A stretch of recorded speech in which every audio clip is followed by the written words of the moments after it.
Empat terduga pelaku pencurian motor di Makassar ditangkap polisi. Mereka diduga merupakan sindikat curanmor.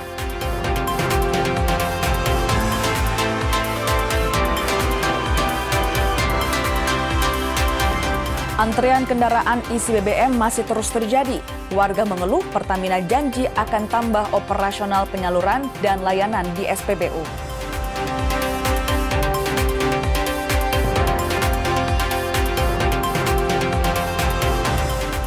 Punya skuad mumpuni, Timnas Indonesia kejar gelar perdana Piala AFF.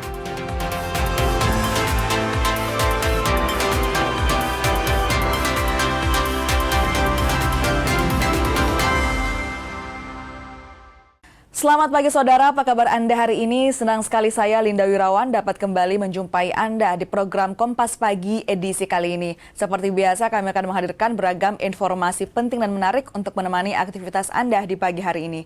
Kita ke informasi yang pertama, saudara. Unit Jatanras Polrestabes Makassar menangkap 4 orang terduga pelaku pencurian sepeda motor. Mereka terindikasi merupakan sindikat dan sudah kerap mencuri di sejumlah tempat.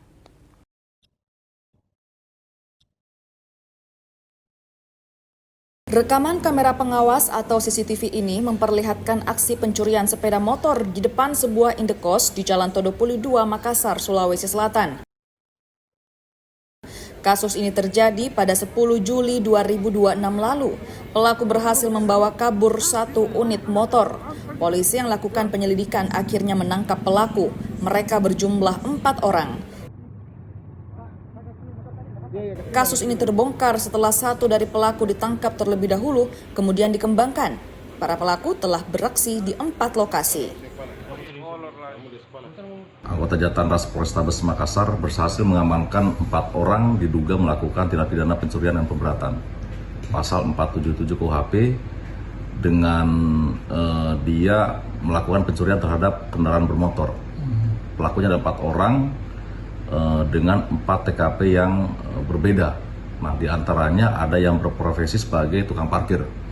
Nah, kemudian dari 4 orang itu ada 1 orang yang merupakan residivis. Sebelumnya dia sudah melakukan tindak pidana pencurian modus yang serupa sebanyak 24 TKP.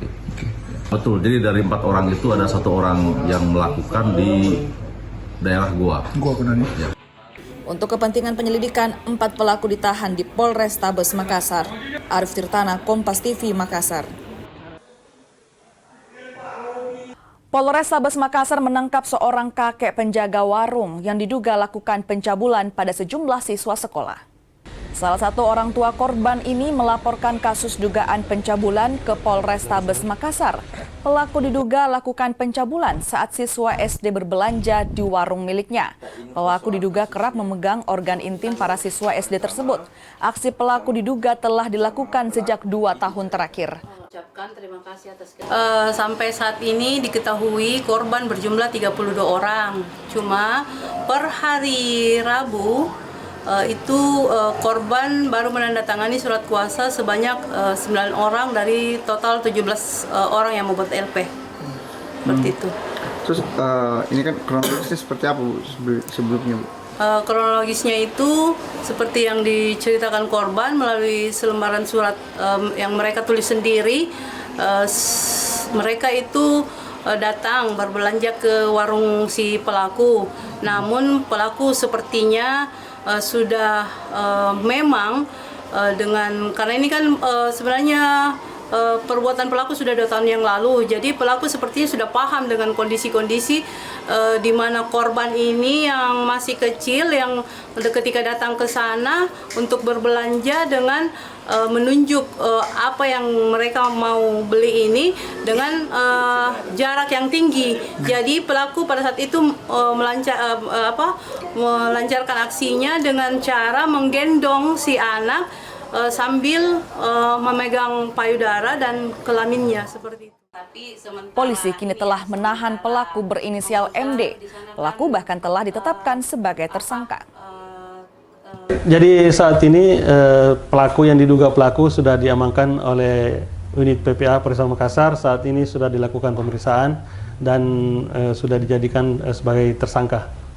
Ini diperkirakan kurang lebih 10 orang Berarti sementara dalam menunggu proses selanjutnya, kemudian masih ditunggu kalau misalnya ada korban-korban lagi yang belum lapor, nanti akan didalami lagi.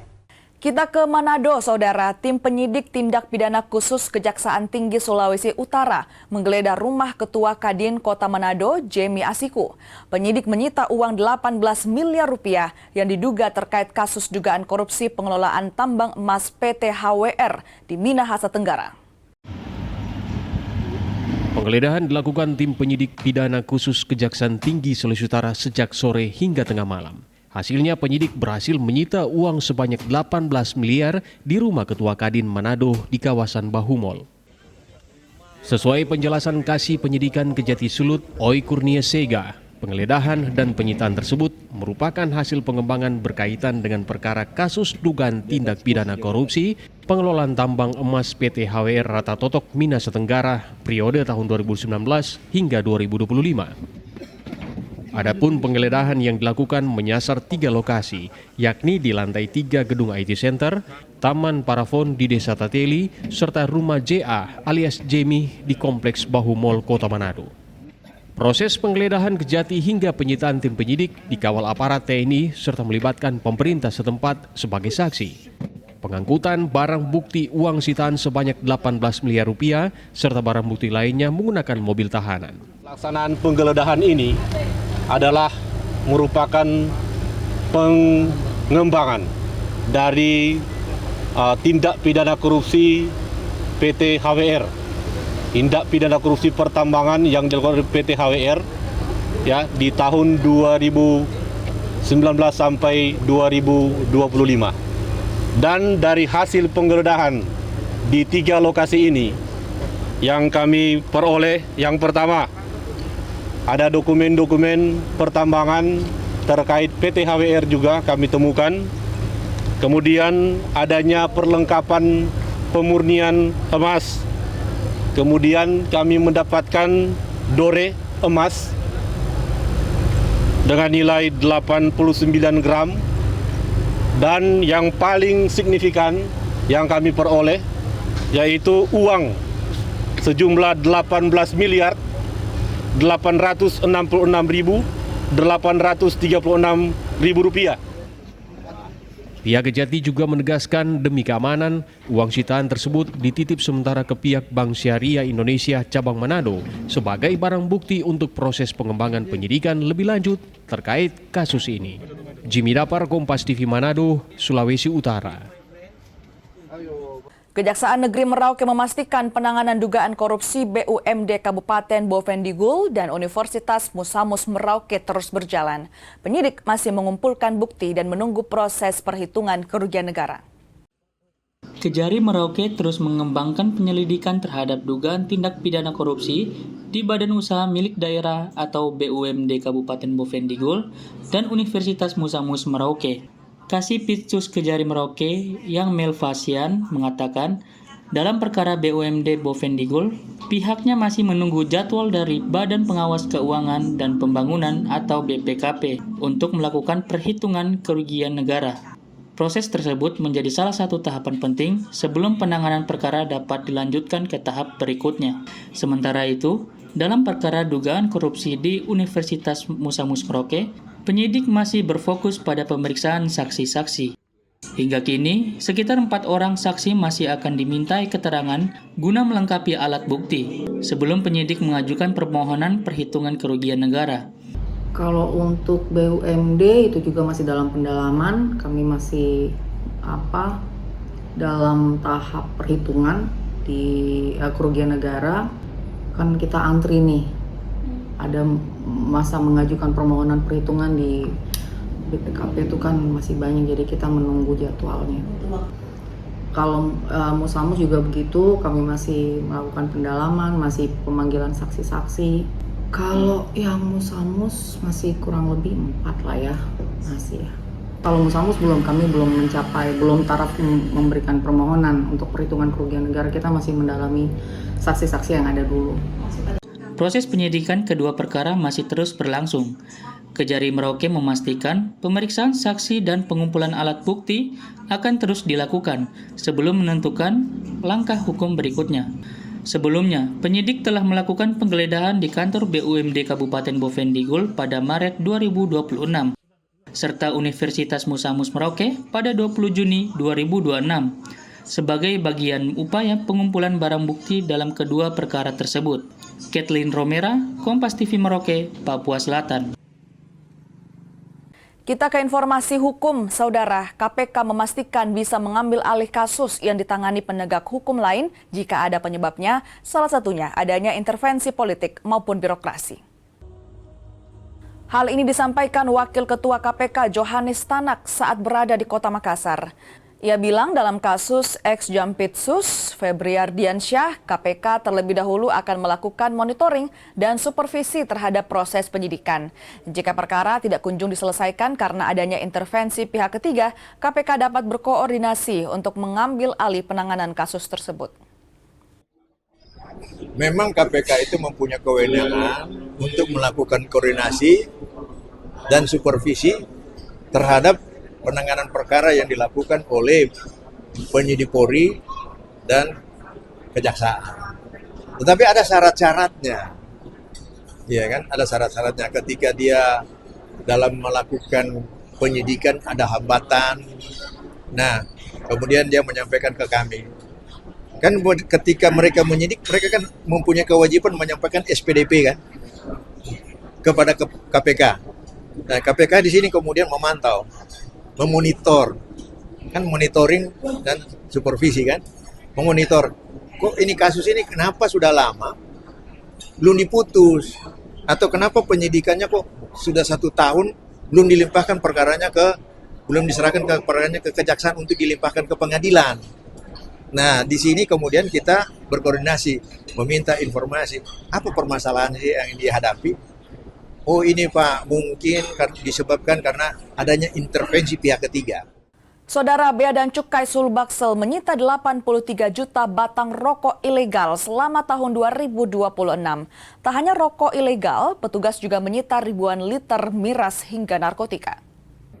Kantor Wilayah Direktorat Jenderal Bea dan Cukai Sulawesi bagian Selatan menyita 83,98 juta batang rokok ilegal. Barang tersebut disita dari sejumlah daerah di Sulawesi Selatan dalam kurun waktu Januari hingga Juni 2026. Rokok ilegal senilai 129 miliar rupiah lebih itu disita karena hendak dijual tanpa cukai rokok. Dan yang tidak kalah penting adalah terkait dengan penindakan, di mana selama tahun 2026 untuk semester 1 tahun 2026 barang hasil penindakan untuk hasil tembakau ini sudah mencapai angka 83 juta batang dengan nilai barang 129 miliar dengan potensi kerugian negara 83 miliar. Sementara untuk minuman mengandung etil alkohol, ini barang hasil penindakan sudah mencapai 3.072,49 liter dengan nilai barang hampir mencapai 1 miliar yaitu 947 juta dengan potensi kerugian negara 340 juta. Tak hanya rokok ilegal, Bea Cukai juga menyita 3.000 liter lebih miras ilegal hingga narkoba. Nila Rustam, Kompas TV Makassar, Sulawesi Selatan. Sesaat lagi saudara kami hadirkan informasi antrean panjang kendaraan saat mengisi BBM masih terjadi di sejumlah daerah. Kompas Pagi segera kembali dengan informasi tersebut.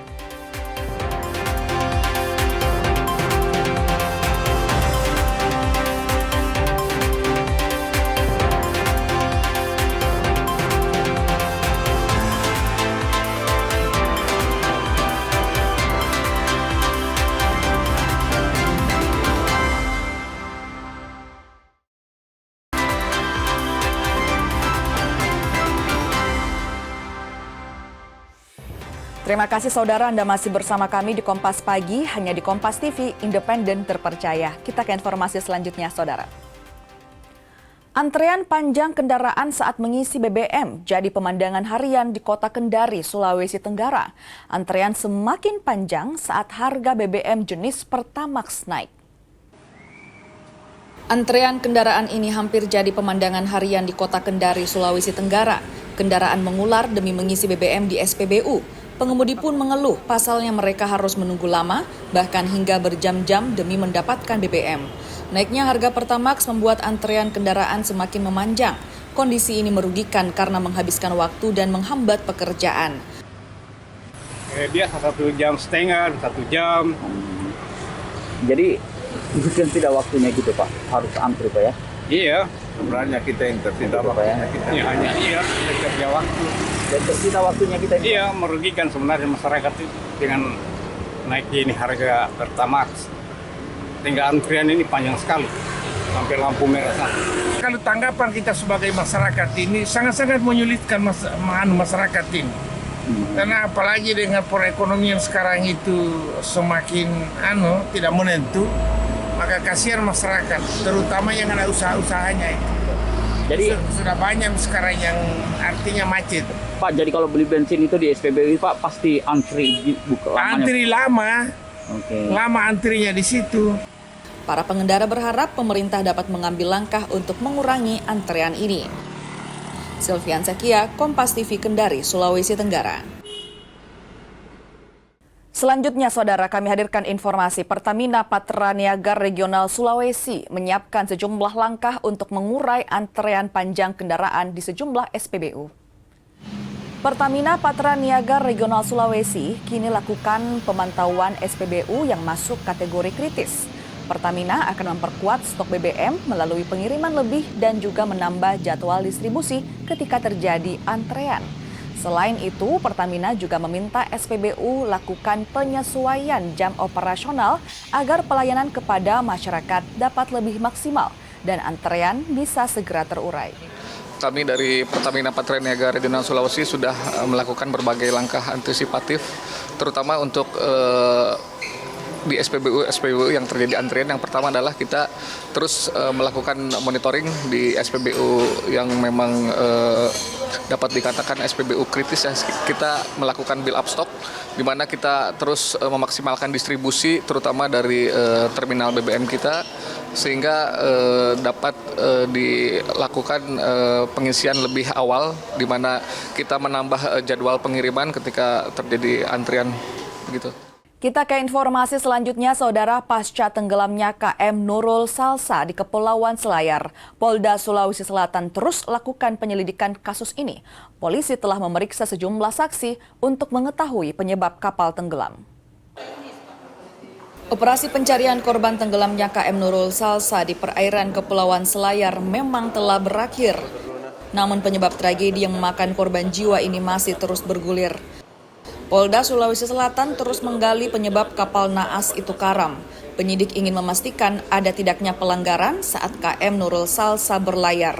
Sejauh ini sudah ada 23 orang saksi yang diperiksa. Angka ini bertambah jika dibanding sebelumnya sekitar 21 orang. Mereka yang diperiksa masing-masing nahkoda, ABK, pihak agen pelayaran, pihak syah bandar hingga penumpang yang berada di kapal tersebut. Ada 21 yang sudah diperiksa. Sekarang sudah bertambah 23 saksi yang sudah dilakukan pemeriksaan. Nanti perkembangan akan kita sampaikan lebih lanjut, baik itu dalam penanganan proses hukum maupun proses identifikasi dari jenazah yang sudah kita temukan. Jika ditemukan pelanggaran, polisi akan lakukan penyelidikan mendalam demi memastikan mereka yang terlibat dalam pelanggaran mendapatkan hukuman. Rama Pratama, Kompas TV Makassar, Sulawesi Selatan. Beralih ke informasi selanjutnya, Saudara, kebakaran jadi salah satu musibah yang patut diwaspadai. Kasus kebakaran terus bertambah dan jadi ancaman warga. Sepanjang tahun 2026 ini, puluhan rumah telah ludes dan 3 nyawa melayang di Kota Makassar.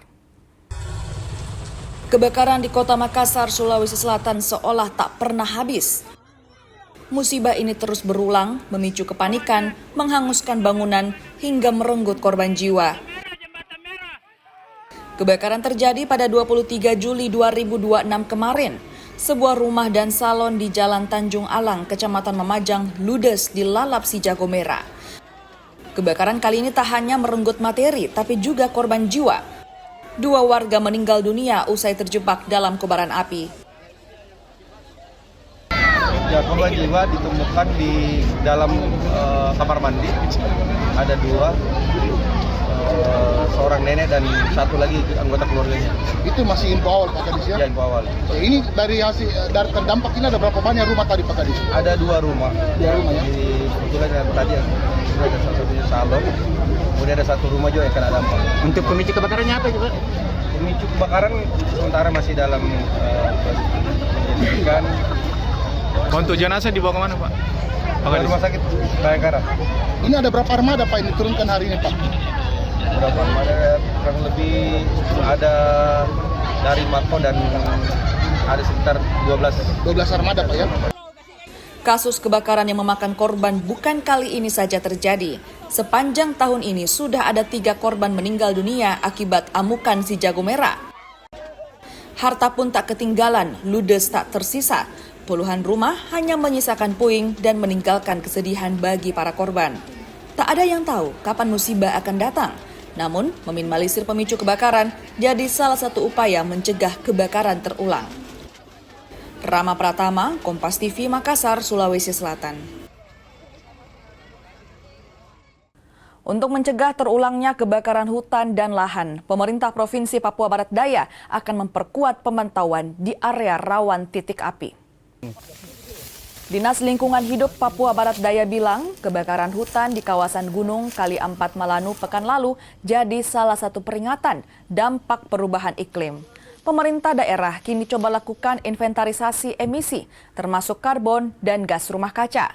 Selain itu, kolaborasi dengan instansi lain juga akan ditingkatkan demi mencegah kebakaran hutan dan lahan terulang.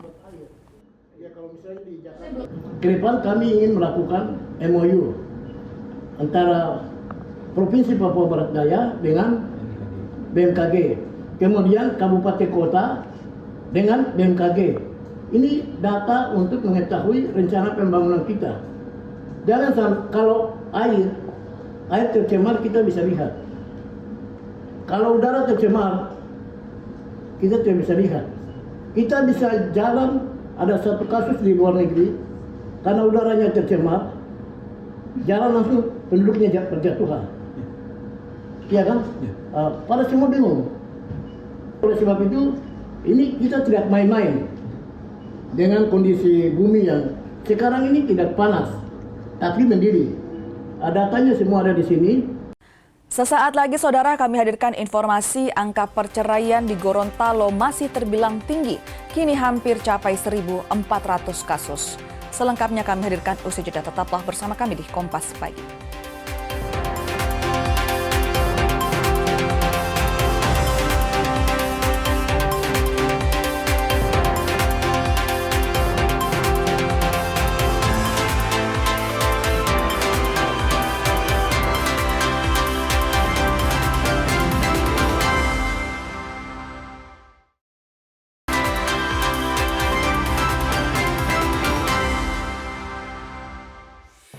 Terima kasih saudara, Anda masih bersama kami di Kompas Pagi, hanya di Kompas TV, independen terpercaya. Kita ke informasi selanjutnya, saudara.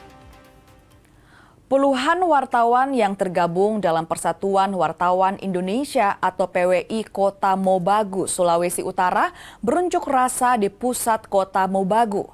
Aksi ini merupakan bentuk protes dan kecaman terhadap pernyataan Hotman Paris Hutapea yang dinilai menghina profesi wartawan. Jangan hina kami. Membawa bendera PWI serta poster berisi tuntutan dan kecaman, massa melakukan aksi damai di pusat kota Mobagu dengan pengawalan ketat aparat kepolisian Polres Kota Mobagu. Dalam orasinya, mereka menilai pernyataan Hotman Paris Hutapea telah mencederai martabat dan kehormatan profesi jurnalis. Selain menyampaikan kecaman, puluhan wartawan ini juga menyatakan dukungan kepada Polri dalam menangani laporan yang telah diajukan PWI Pusat ke Polda Metro Jaya secara adil, profesional, dan transparan. Mereka berharap penanganan perkara ini dapat menjadi pembelajaran agar tidak ada lagi pelecehan terhadap profesi wartawan. Ini adalah bentuk solidaritas kami sesama insan pers yang kemarin teman kami, sahabat kami di media, salah satu media di Jakarta mendapat hinaan atau kata-kata kasar dari pengacara kondang Bapak Hotman Paris Hutapea. Nah, langkah ini kami peduli atas kejadian tersebut sehingga kami melakukan aksi. Kami meminta, kami berharap agar proses hukum kepada Hotman Paris Hutapea tetap dilanjutkan. Ya. Walaupun beliau sudah minta maaf. Ya. Kami yakin, kami percaya mereka akan memproses, pihak kepolisian akan memproses. Usai berorasi, massa melanjutkan aksi Long March menuju Polres Kota Mobagu untuk menyerahkan pernyataan sikap sebagai bentuk dukungan kepada Polri agar mengusut tuntas perkara tersebut. Meski Hotman Paris Hutapea telah menyampaikan permintaan maaf atas pernyataannya, namun wartawan di Kota Mobagu berharap proses hukum berjalan sesuai aturan. Mereka menilai penanganan kasus ini akan menjadi ujian bagi profesionalisme aparat dalam menegakkan hukum secara adil, kepastian hukum bagi masyarakat. Rahman Rahim, Kompas TV, Kota Mobagu, Sulawesi Utara. Saudara, angka perceraian di Gorontalo masih terbilang tinggi. Kasus perceraian hingga kini hampir mencapai 1.400 kasus. Masalah ekonomi jadi salah satu pemicu angka perceraian tinggi. Sejak Januari hingga Juni 2026, angka perceraian di Gorontalo terus meningkat, baik cerai talak maupun cerai gugat. Pengadilan Tinggi Agama Gorontalo mencatat, pengajuan kasus perceraian saat ini mencapai sekitar 1.356 pengajuan. Dari 1.356 kasus perceraian, 232 kasus diajukan oleh suami, sementara 1.124 kasus diajukan oleh istri. Panitera Pengadilan Tinggi Agama Gorontalo bilang, ratusan perkara perceraian ini didominasi pertengkaran hingga masalah perekonomian rumah tangga. Jumlah yang diterima sampai pada Juni ini atau semester kedua ini adalah cerai talak 232, kemudian cerai gugat 1.124. Cerai talak itu adalah diajukan oleh pihak laki-laki, kemudian cerai gugat yang diajukan oleh pihak perempuan.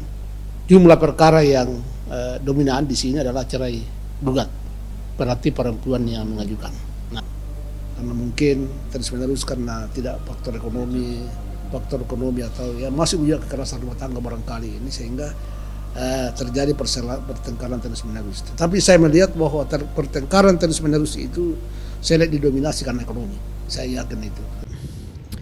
Pengadilan Tinggi Agama Gorontalo berharap masalah perkara rumah tangga yang berujung pengajuan perceraian dapat berkurang dan diselesaikan secara mediasi maupun kekeluargaan.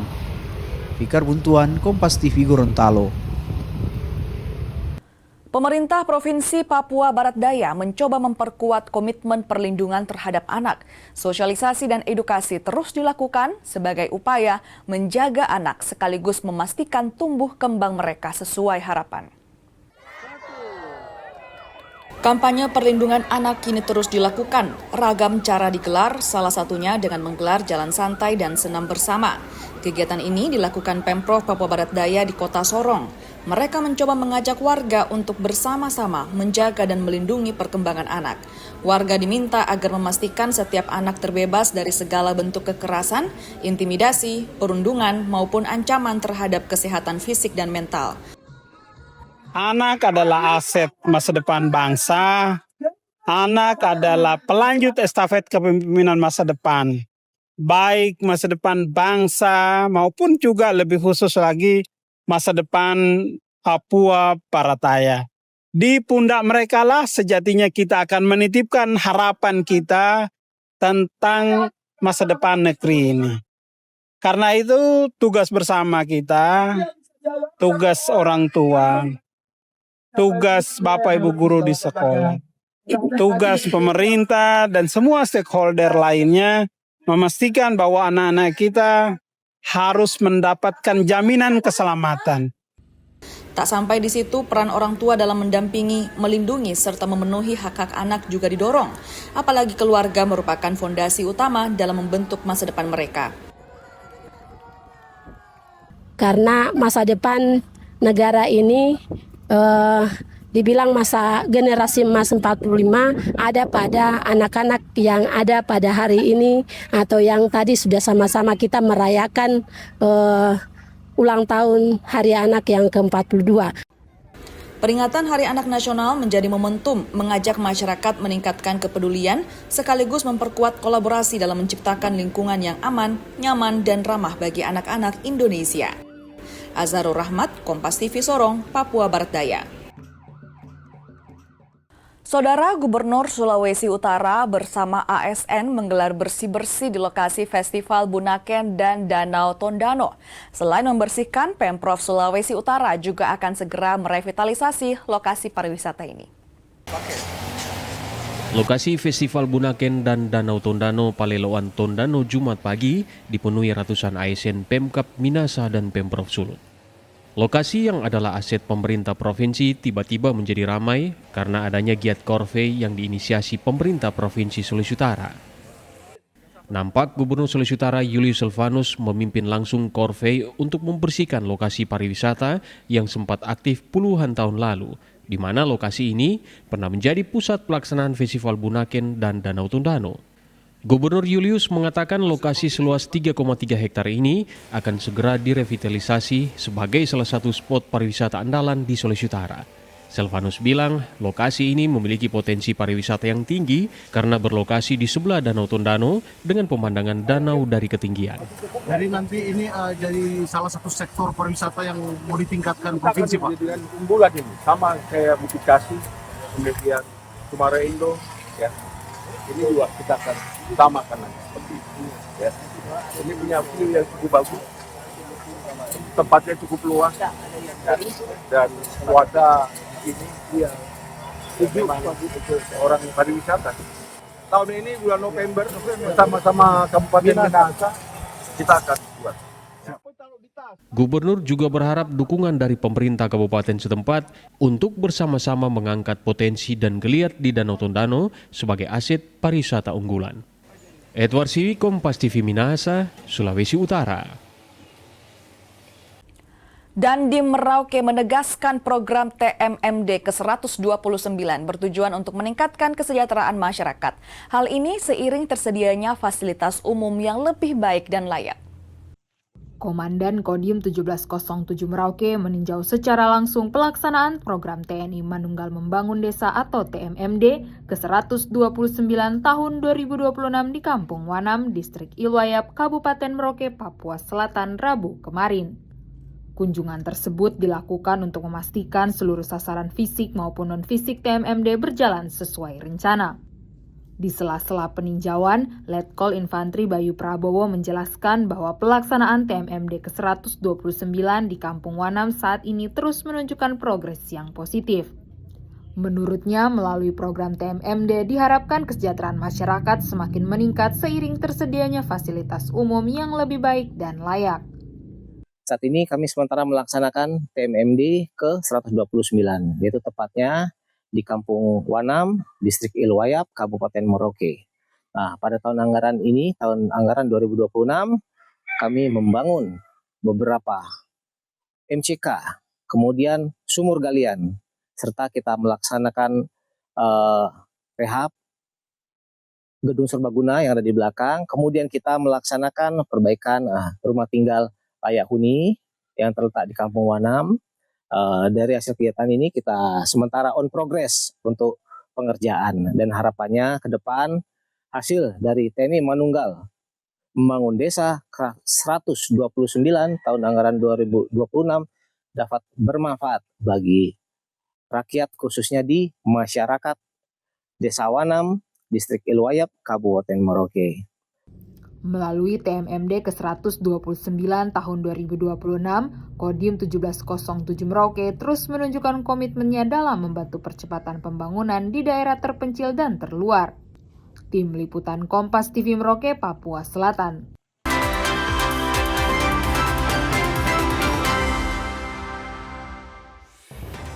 Terima kasih saudara, Anda masih bersama kami di Kompas Pagi, hanya di Kompas TV, independen terpercaya. Kita ke informasi selanjutnya, saudara. Ketua Umum Pengurus Besar Matlaul Anwar gelar konsolidasi dengan keluarga besar Matlaul Anwar se-Sulawesi Selatan. Kegiatan ini guna pengembangan dakwah Matlaul Anwar di Sulawesi Selatan.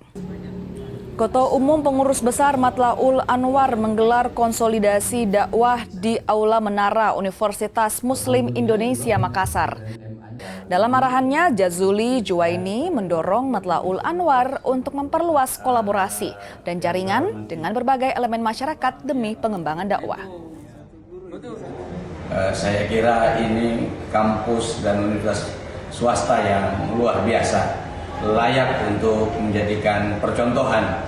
Bahkan insya Allah nanti Universitas Matlaul Anwar kita akan bawa untuk melakukan studi di UMI ini supaya sama-sama saling memberikan manfaat dan sama-sama menjadi universitas dan kampus yang besar yang memberikan kontribusi untuk melahirkan generasi yang berkualitas, bukan saja di Sulawesi Selatan ini, tapi juga untuk seluruh anak negeri, bahkan juga bertaraf internasional.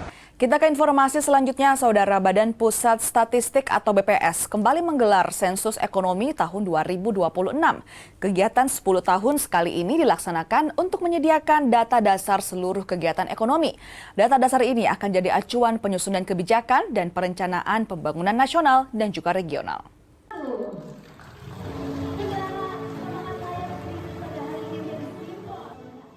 Sensus Ekonomi 2026 kembali digelar.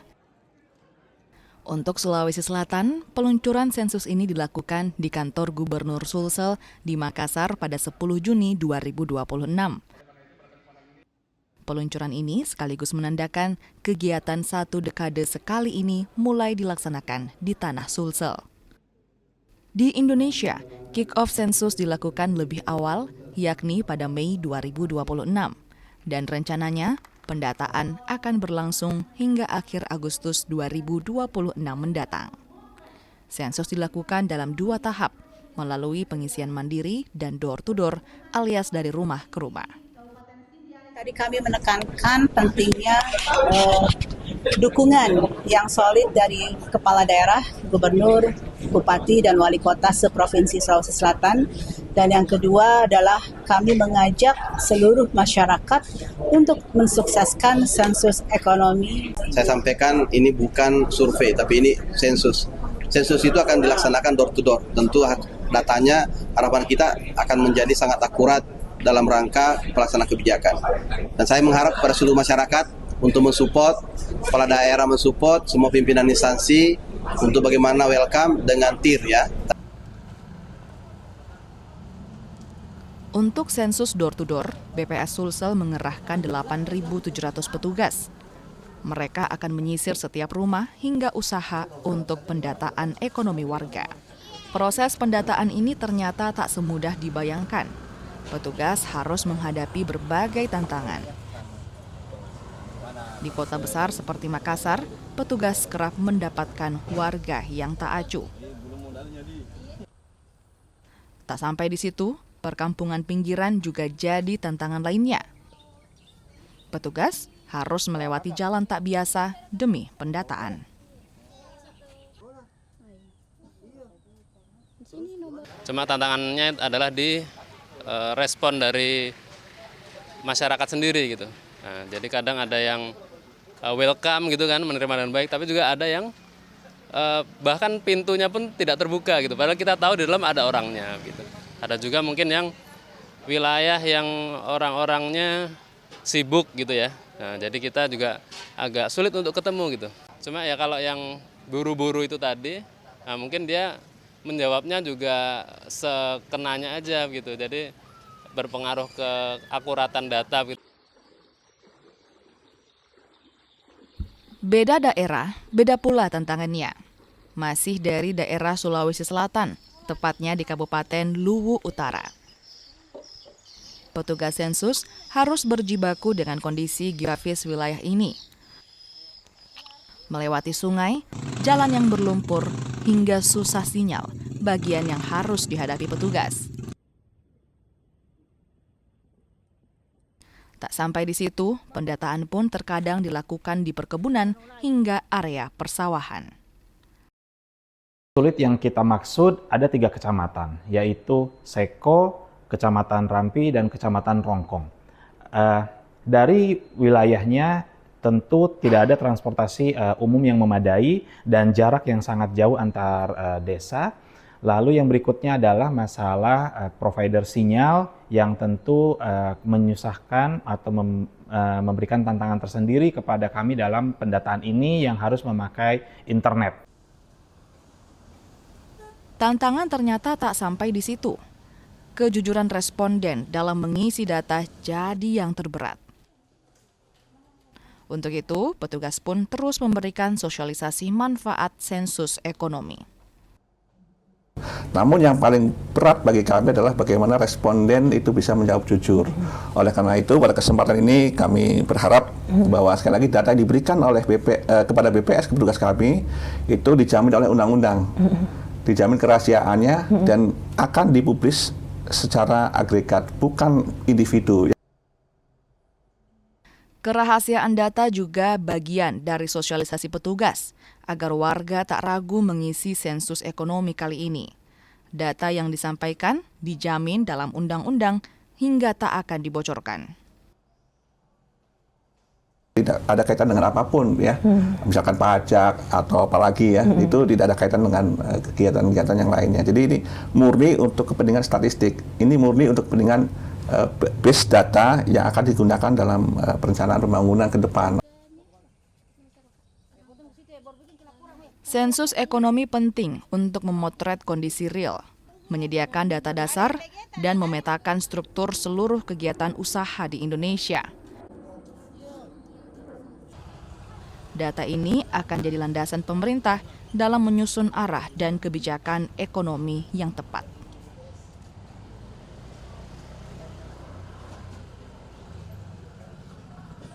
Ini sensus, artinya pendataan lengkap, bukan sampling, karena ini bukan survei. Dengan kita memperoleh data yang lengkap, data terkini, ini akan sangat bermanfaat bagi para kepala daerah, bagi pemerintah pusat, dan juga tentunya pemerintah daerah dan masyarakat untuk melihat potret terkini dari kondisi ekonomi yang sesungguhnya, yang terkini dan terlengkap. Nah, itu nanti bisa dimanfaatkan untuk perumusan kebijakan yang lebih tepat sasaran. Nantinya data sensus bisa jadi fondasi bagi pemerintah dalam merancang program pembangunan, mengevaluasi kebijakan ekonomi, serta menentukan sektor yang perlu diperkuat. Dunia usaha pun bisa memanfaatkan data sensus untuk membaca tren industri, analisis pasar, hingga mencari peluang usaha baru. Sementara di sektor pendidikan, sensus menyediakan data yang akurat bagi para akademisi hingga jadi bahan peneliti. Tim Liputan Kompas TV. Dan saudara, informasi tadi juga sekaligus menutup perjumpaan kita di Kompas Pagi edisi kali ini. Saya Linda Wirawan bersama dengan segenap kru yang bertugas mengucapkan terima kasih, selamat pagi, selamat beraktivitas, dan sampai jumpa.